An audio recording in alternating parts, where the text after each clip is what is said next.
এই সংসারে সুখ আর সন্তোষ লাভ করার পথ কি? ত্যাগ করা নাকি মেনে নেওয়া? এটা হলো একটা ধাঁধার সমান, আর যে বুঝতে পারে তার কাছে এক মিত্রের সমান। দেখুন, আপনি যা বদলাতে পারেন তা আপনি বদলে ফেলুন, যা আপনি বদলাতে পারবেন না তা আপনি স্বীকার করে নিন, আর যা মেনে নিতে পারবেন না তাকে নিজের থেকে আলাদা করে দিন। ধরুন, আপনার কোনো অভ্যেস আছে যা আপনি বদলাতে চান, বদলে ফেলুন।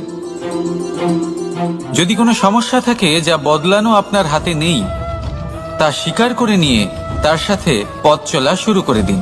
যদি কোনো আবেগ থাকে, পরিস্থিতি থাকে বা কোনো বস্তু থাকে যা আপনি মানতেই পারছেন না, কোনোদিনও মানতে পারবেন না, তাকে নিজের থেকে আলাদা করে দিন। একেও সন্ন্যাস বলা হয়। জীবনে সুখ দুঃখ, ক্ষয় হোক বা লাভ, এই সবেতেই সমান রূপে যাপন করা, তাই হলো সন্ন্যাস। এতেই জীবনের আনন্দ রয়েছে। তাহলে এই আনন্দ উপভোগ করুন আর আমার সাথে ভালোবেসে বলুন, রাধা রাধা। আজ আমি আপনাকে একটা কাহিনী শোনাবো। একটা খাড়াই উঁচু পাহাড় ছিল, যা বেয়ে ওঠা প্রায় অসম্ভব কাজ ছিল। এবার একদিন কয়েকটা ব্যাঙ এলো আর তা বেয়ে উঠতে শুরু করলো। আস্তে আস্তে প্রত্যেকটা ব্যাঙ মিলে লাফিয়ে লাফিয়ে ওপরে ওঠার চেষ্টা করছিল।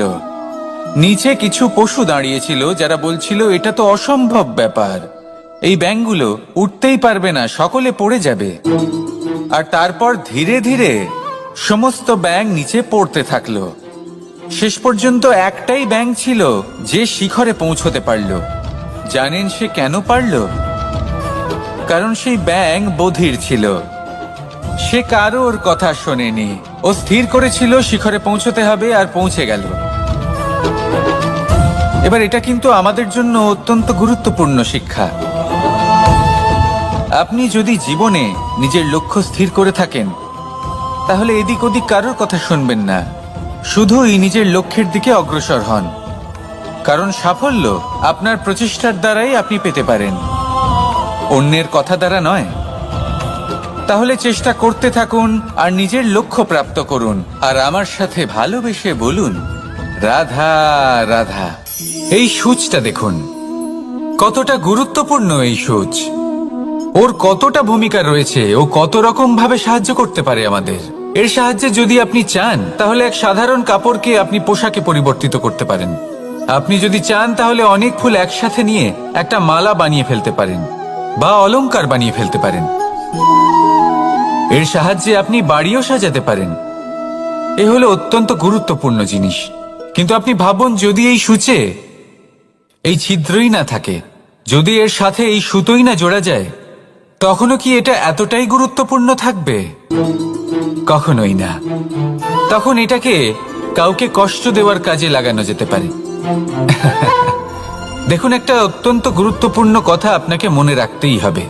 যে কোনো বস্তু একা তার গুরুত্ব হারিয়ে ফেলে, কোনো কিছুর সাথে তার সম্মান বেড়ে যায়, তার গুরুত্বও বেড়ে যায়। এটা মানুষের ক্ষেত্রেও প্রযোজ্য।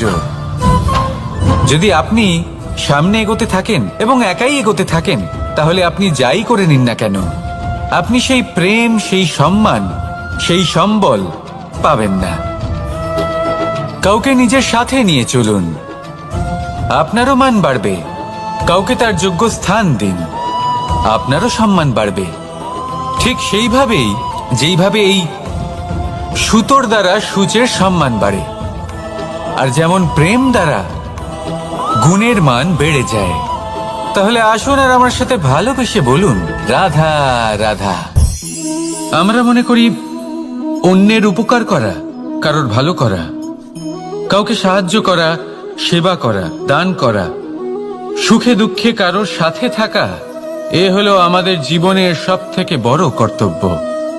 এটাই আসল কর্তব্য। কিন্তু এটা কি সত্যি? না। কর্তব্যের জন্য অনেক সময় মানুষকে অনেক অনেক যন্ত্রণা ভোগ করতে হয়।